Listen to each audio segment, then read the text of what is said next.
Fala galera da produção, beleza, né? Vamos lá para essa revisão da prova aqui, que é como está programado para a aula de hoje. Vamos questão por questão estar discutindo aí tudo que está acontecendo em cada questão, tá ok? Qualquer dúvida que vocês tiverem, vocês podem me mandando aí no WhatsApp, no e-mail, enfim, tamo junto. Vamos lá. A primeira pergunta aí sobre Revolução Industrial. O que foi a Revolução Industrial, né? E como que ela mudou o mundo, né? Na verdade, a Revolução Industrial, ela começou lá na Inglaterra, né? E a gente sabe que foi uma mudança geral. Então, nós tivemos aí a primeira, a segunda e a terceira Revolução Industrial, cada um com a sua característica específica, né? Então, foi da simples manufatura ao desenvolvimento industrial, né? Então, a produção no início a gente sabe que ela era artesanal e assim que foi passando os anos, assim como o produtor dominava, né, todo o processo produtivo. Só que aí veio então as máquinas, né? No caso, a máquina a vapor, veio as máquinas mais sofisticadas, as quais aumentaram a produção até chegar ao que a gente chama da teoria de Fordismo, que todos vocês já conhecem, né? E o que aconteceu com isso foi que ah, teve uma mudança gigantesca no tanto econômico quanto tecnologicamente, por mais que seja mecânico ainda, né, a primeira revolução. Então teve essa diferença muito grande e esse avanço tecnológico e mecânico, né? Para assim, quando veio depois a segunda, a terceira e a quarta revolução industrial, cada vez mais tecnologia vem adentrando em nossas vidas e nas indústrias também. E isso fez com que as pessoas, como elas se relacionam e como elas produzem, né? Hoje, como se diz, nós de quarentena, é até engraçado falar disso que está muito ligado, porque hoje a gente se conecta aqui pela videoaula, se conecta pelo WhatsApp, se conecta pelo Hangout, então são tecnologias que vêm aí desde lá atrás, né, mudando o modo de viver, mudando o modo de produzir, melhorando o sistema, automatizando o sistema, e isso faz com que os produtos, né, também sigam esses passos tecnológicos. Então hoje nós temos aí produtos realidade aumentada, óculos de realidade aumentada, um monte de sensores que a indústria coloca, um monte de tecnologia como IoT, BI, Business Intelligence, inteligência artificial e assim vai, além dos robôs, né, tomando conta do pedaço aí. Então, a Revolução Industrial ela foi muito importante na, na vida das pessoas, né? Então, como mencionado aí na própria letra A da primeira questão, né? Então, foi um conjunto de mudanças profundas no modo dos humanos viverem, ou seja, realmente mudou. Isso daqui é muito legal quando a gente vê aquele filme do Charles Chaplin, né? Da Revolução Industrial lá, que ele sai lá da fábrica batendo martelo e não tem nada na mão, nem para ele bater, ele sai andando como se estivesse lá dentro da fábrica ainda, né? E como as pessoas se relacionaram em produzirem mercadorias. Ou seja, é o que eu acabei de comentar aqui, e nós estamos vivendo isso hoje, né? Por causa do coronavírus aí, todo mundo isolado em casa, a gente tende a cada vez mais estar ligado aí nessa parte de relacionamento com pessoas. Hoje é só via WhatsApp, só via telefone, Hangout e assim por diante. E a produção hoje, a empresa que está em produção em massa está linda agora, né? Porque não necessariamente precisa, dependendo do setor, ela vai precisar de pessoas. Então está a todo momento, a todo vapor, ainda não parou. né? Então, hoje nós estamos aí lindo nesse exemplo de revolução industrial, beleza? Então, a gente fecha aí a número 1. A número 2, o novo processo de produção introduzido com a Revolução Industrial no século XIII caracterizou-se pela... Então, o que foi o novo processo de produção introduzido com a Revolução Industrial? O novo processo de produção justamente foram as fábricas, né? Então, a gente pega aí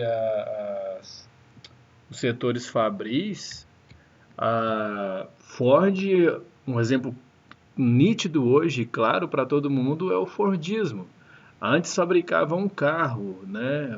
Depois começou a fabricar vários carros da mesma cor. E isso é um exemplo. E teve vários outros exemplos também na área mecânica, eletromecânica, né?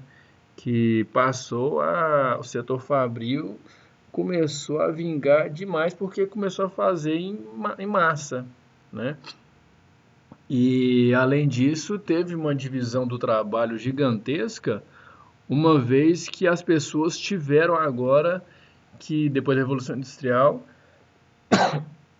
elas tiveram que setorizar. Hoje você não entra mais como engenheiro de fábrica, digamos assim, né? E ainda por mais que exista um engenheiro de fábrica, que ele é substituído ou com outro nome, engenheiro de produção, mas hoje o cara do mecânico, ele não atua mais na elétrica, ele não atua mais na administração, ele não atua... Enfim, hoje é tudo setorizado, né? Então aí a gente fecha a alternativa letra B, que é a realização da produção em grandes unidades fabris, que é a produção em massa, né? E intensa divisão do trabalho, ou seja, cada um na sua especialidade, na sua total condição de trabalho ali, no que ele é melhor a se fazer, tá ok? Passando para frente aqui, na terceira questão, com um piscar de olhos, será assim que os donos dos óculos inteligentes do Google, o Google Glass, né, poderão tirar fotos a partir de agora. Ou seja, você coloca o óculos, piscou 2 vezes rápido, ele vai tirar a foto. Ou hoje você consegue falar e ele tira também. Mesmo que o Google Glass não tenha ido para frente, né? Tá se esperando óculos melhores aí do que o Google Glass. A empresa de internet lançou nesta terça-feira uma atualização do sistema operacional do aparelho, o XE12, né? Já está na 12ª versão, que passa a permitir a captação de imagens com um simples piscar de olhos. Então, tecnologia de realidade aumentada e realidade virtual ao mesmo tempo. Isso aí nós chamamos de realidade imersiva. A realidade imersiva é quando você coloca um óculos, por exemplo, de realidade virtual, o que você está vendo é um ambiente virtual. Mas o legal disso é que após 3 minutos, o seu cérebro acostuma tanto com tal ambiente que ele acredita que você já está dentro do ambiente. Então você tem a sensação de pertencer ao mundo. Isso é muito interessante e temos que tomar muito cuidado com isso também. Então, segundo o Google, a nova função é mais rápida do que registrar fotos com os óculos acionando o botão ao lado da haste dos óculos ou por controle de voz, né? Ou seja, basta falar Google Glass Take a Picture, ele vai tirar a foto que você está olhando, né? Então vamos lá. No texto acima, revele uma das faces da terceira revolução industrial, né? Ou seja, o que foi a terceira revolução industrial? Tecnologia. Foi a revolução da tecnologia, internet das coisas. Foi um pouco da robótica, tudo veio aí, a IoT está aqui, tudo aqui dentro, né? Podemos considerar o que então? Vamos lá, número 1. O desenvolvimento dos meios eletrônicos como sistema de transformação socioespacial. Cara, o desenvolvimento dos meios eletrônicos é totalmente da terceira revolução industrial, tá aqui. E além disso, o desenvolvimento dos meios eletrônicos, não apenas óculos, né? De qualquer meio eletrônico, tanto pessoal quanto industrial, com sistema de transformação socioespacial. Ou seja, o Google Glass nada mais é do que isso, é algo socioespacial. Você coloca, se sente imersivo enxerga um monte de coisa que ninguém está vendo, consegue tirar foto, consegue ver museu online, consegue ver identificação da rua como Google Street, é muito bacana. Quem quiser depois dá uma olhada aí, digita aí Google Glass, experiências no YouTube, vai achar um monte de testes sendo realizados. Então, a número 1, totalmente verdadeira, né? A evolução dos meios de comunicação alastra-se de maneira igualitária por todo o mundo. Não é igualitária, né? Porque normalmente os Estados Unidos comanda isso daqui, junto com tecnologia de Israel, juntamente com alguns países da Europa, principalmente Alemanha e França, que são violentíssimos nisso, mas os Estados Unidos é que comanda essa tecnologia, né? Apesar de que hoje nós temos aí a China e o Japão com reconhecimento facial, com óculos. Então, falou de tecnologia, falou de China, Japão, Alemanha, França, Estados Unidos, Israel, o mundo para eles, né? Totalmente. Então, não é de maneira igualitária, não apenas a nível de países, mas a nível financeiro também, nível econômico. Então, hoje nós temos classes sociais distintas no mundo inteiro que não têm acesso a nenhuma tecnologia ainda. Então, a número 2, totalmente falsa. A número 3, o vínculo intensificado entre ciência, tecnologia e mercado do consumidor. Se você não tem ciência para pesquisar, que é o nosso Google Glass aqui, a tecnologia ela não existia. E quem vai comprar o Google Glass, quem vai testar o Google Glass aqui, ó, é o consumidor. Então, 100% verdadeiro, né? Então, a alternativa, letra C, é a nossa correta, que é a número 1 e número 3. Beleza? Então, bora. Próxima. Na número 4, a chamada terceira revolução industrial ou revolução técnico-científica, muito interessante isso daqui, né? Revolução industrial, a terceira, também técnico-científica, a mesma coisa, nós acabamos de ver isso na questão número 3. Fez surgir novos processos de produção e grandes mudanças nas relações de trabalho dentro das empresas capitalistas. Então, ó, tem uma coisa legal aqui para destacar. Fez surgir novos processos de produção, né? Então, o que antes existia já era, agora está tudo novo, existem empregos que antes não existiam mais, assim como hoje ainda são criados, por causa da quarta e da quinta revolução industrial, são criados novos empregos que antes não existiam mais. E grandes mudanças nas relações de trabalho dentro das empresas capitalistas, né? Ou seja, claro que tem essa mudança. Hoje tem trabalho, exemplo de agora, né? Eu estou fazendo esse trabalho aqui como professor home office, né? Nós não estamos na universidade nós não estamos no Unipam para podermos estarmos cara a cara, não, tudo home office, online. A esse respeito, marca a alternativa correta. Então, é muito importante a gente identificar a terceira revolução industrial, ou também chamada revolução técnico-científica, como just in time. Então, o que é just in time, né? O just in time foi desenvolvido justamente para criar um ambiente mais produtivo, né? Onde ele pauta na eliminação de desperdícios. Então, a tecnologia just in time significa produzir somente conforme a demanda, né? Todos nós sabemos isso. Então, aplica-se just in time na empresa para reduzir custos e vamos trabalhar, digamos assim, quase que online. Vamos fazer o just in time aí, né? E ele é considerado, nós sabemos que ele é considerado uma filosofia que inclui aspectos de administração de materiais, de gestão de qualidade, de projetos do produto e organização do trabalho, né? Então, isso é o just in time. E a gente tem que lembrar que o just in time ficou conhecido também como processo Kanban, né, que é um nome dado aos cartões usados para autorizar a produção e a movimentação dos itens de algum processo produtivo, né?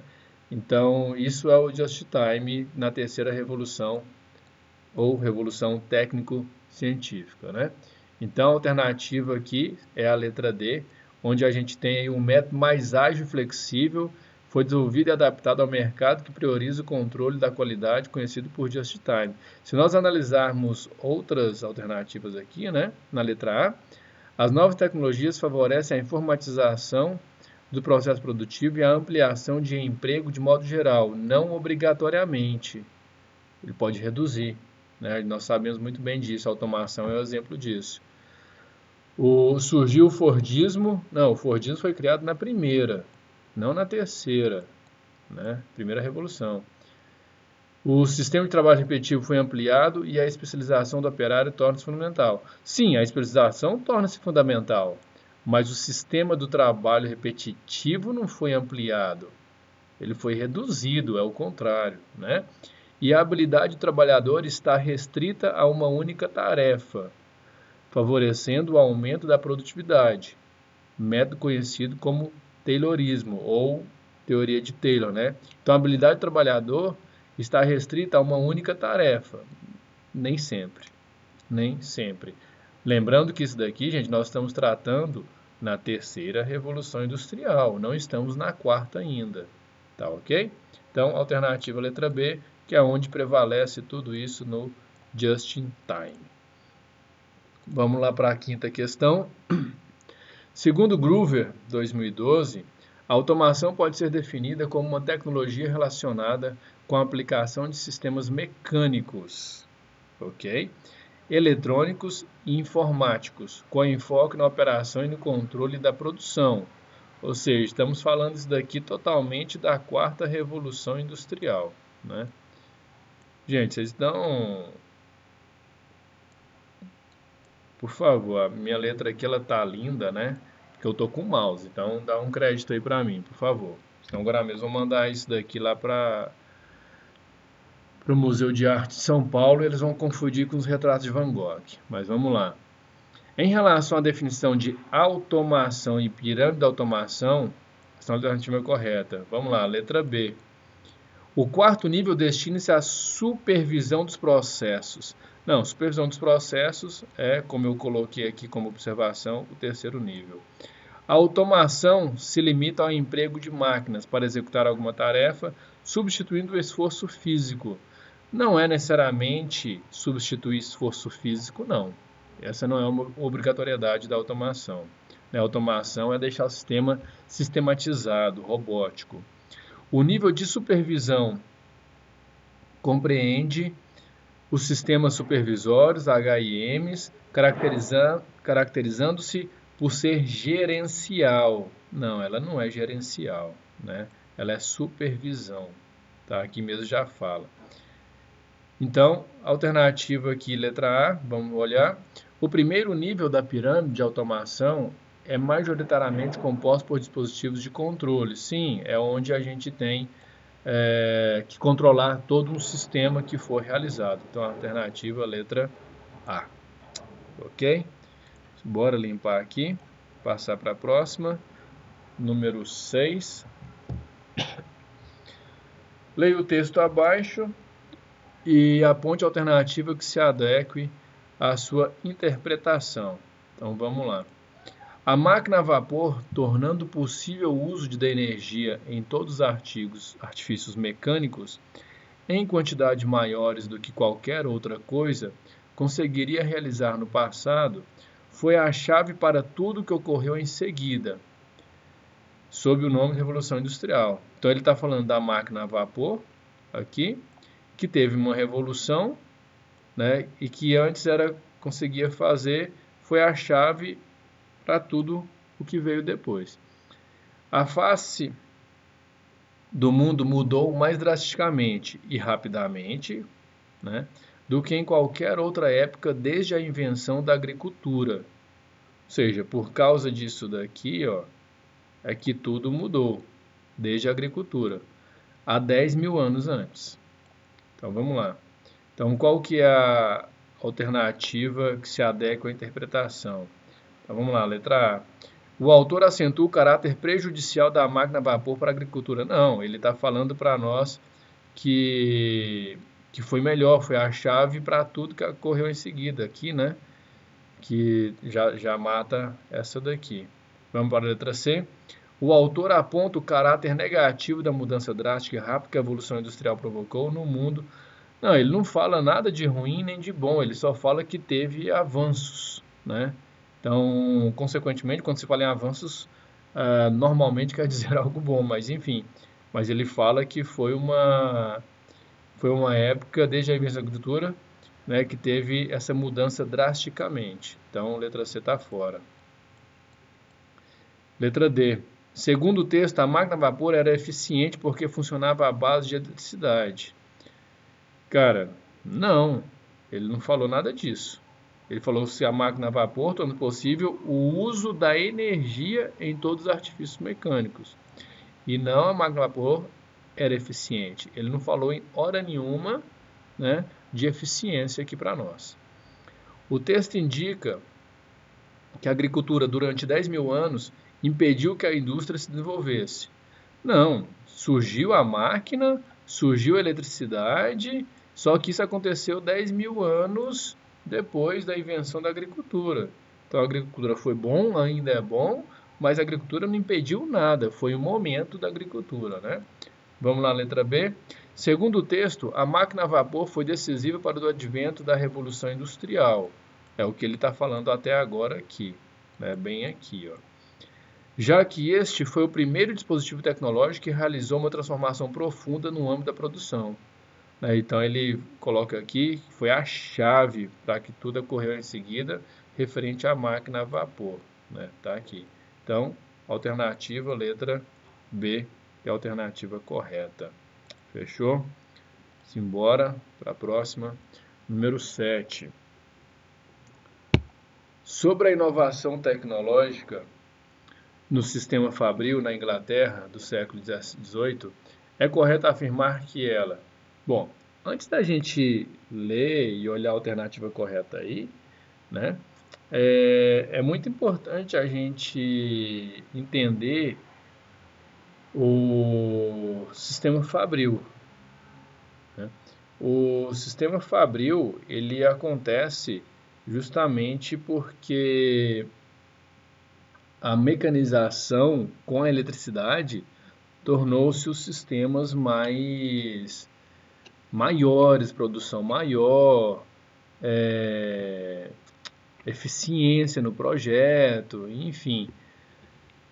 Então, isso foi bom para a Inglaterra e foi bom para o mundo, né? Então, vamos lá. Letra A. Foi adotada não somente para promover maior eficácia da produção, perfeito isso, né? Como também para realizar a dominação capitalista, né? Isso daqui, as empresas que tinham adotado a Revolução Industrial, a mecanização e junto com a eletricidade, é que começou a dominar o mundo, né? Ford disparou aí na mecanização. À medida que as máquinas submeteram os trabalhadores à forma autoritária de disciplina e a uma determinada hierarquia, né? Foi aí tudo que começou a parte de, opa, meu amigo, se você é engenheiro mecânico, vai trabalhar com engenharia mecânica. Se você sabe soldar, vai trabalhar com solda, não vem aqui fazer gestão não. Então aí começou essa parte de disciplina dos trabalhadores e da hierarquia, né? Então a alternativa correta, letra A.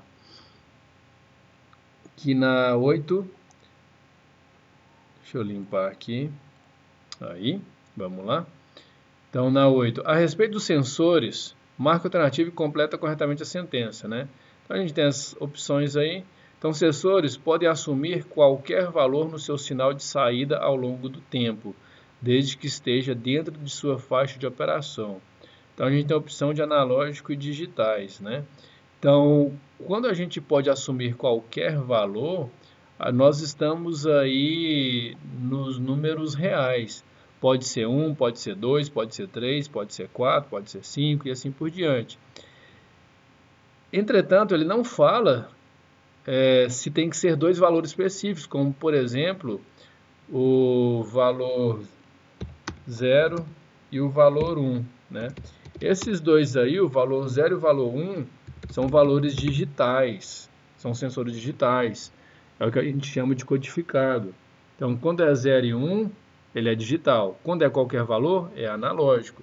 Então, ele está falando para nós justamente sobre isso.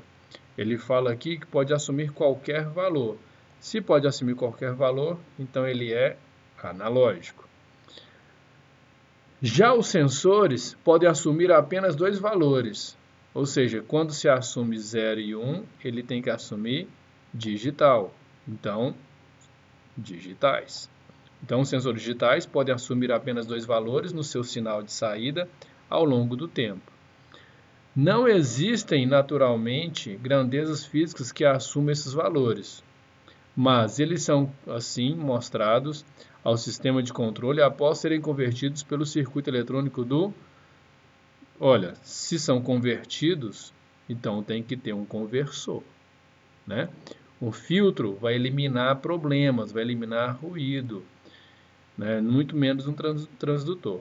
Então, a alternativa correta, como está aqui, letra A. Bora para a questão aberta aqui. Explica a relação entre indústria 4.0 e automação industrial, caracterizando a competitividade das empresas, né? Então, ou seja, a indústria 4.0 foi a indústria que hoje ela é totalmente robótica, totalmente IoT e está vindo mudando, colocando tudo na nuvem, né? Quando eu falo na nuvem, por exemplo, você armazena o seu Google Drive. O Google Drive está lá na nuvem. Você pode acessar os seus arquivos de qualquer lugar. Os seus arquivos, então, estão na nuvem. E a automação a automação industrial é justamente isso, você trabalhar remotamente de casa ou de onde você estiver, controlar as máquinas e ter acesso a isso, né? Caracterizando a competitividade das empresas na área tecnológica. Bom, a empresa que está fadada a não ir para frente, ela não tem nem indústria, nem automação 4.0, né? Então, todas as indústrias têm que ter uma robótica, tem que ter uma automação aí para ser competitivo no mercado com outras empresas mundiais, né? E cite um exemplo desse tipo de empresa. Cara, nós temos um monte. Depois eu gostaria que vocês digitassem aí no Google, digita robô, correio, FedEx, vocês vão achar, vai entender o que eu estou falando, tá? Então eu vou deixar anotado aqui, digitem, ó, correio, robô, FedEx, né, que é o correio americano. Vocês vão ver o robozinho fazendo todo o papel aí de pessoas. É muito legal, muito mais preciso, muito mais rápido.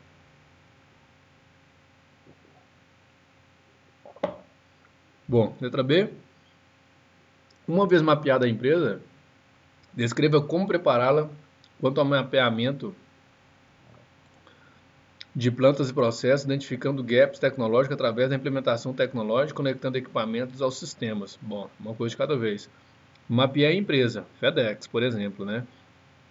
Como prepará-la quanto ao mapeamento de plantas e processos? Bom, eu tenho que identificar todos os processos dela, eu tenho que identificar quais são os gargalos dela, meus gaps, né? Quais são os processos de entrada, quais são os processos de saída, quais são os processos de mecanização, quais são os processos de automatização, o que eu posso substituir de pessoas por processos robóticos, né? Que é a implementação tecnológica conectando equipamentos aos sistemas. Então, letra C, a empresa citada segue ou seguiu alguma tendência? Olha, eu não sei se a FedEx seguiu alguma tendência para implementar esses robôs. Eu acredito que sim, tá? Uma vez que ela só implementou esses robôs, uma vez que os robôs já tinham sido testados em outras empresas.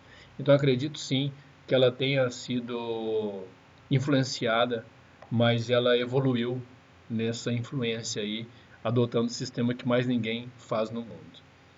Na número 10, duas vantagens e duas desvantagens quanto ao processo de automação industrial. Bom, aqui você poderia descrever algo relativo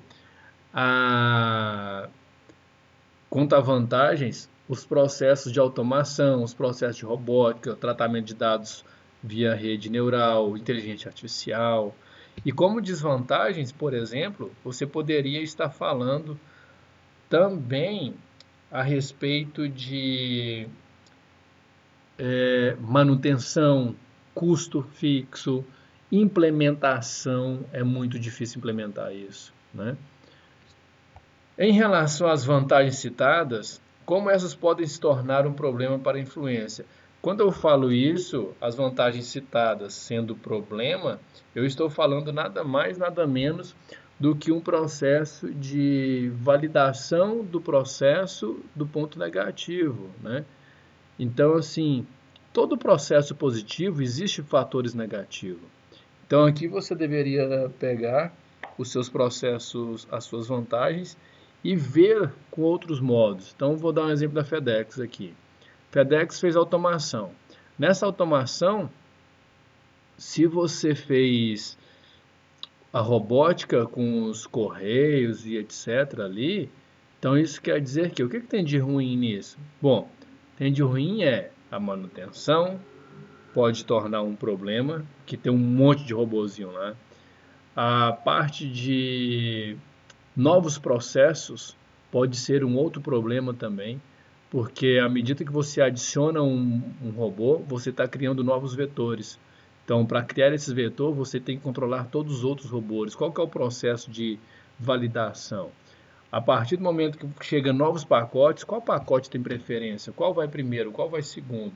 Então, aí nós podemos citar um monte de problemas. Beleza, meus queridos? Espero que tenha valido a pena e todos tenham uma boa noite. Até mais.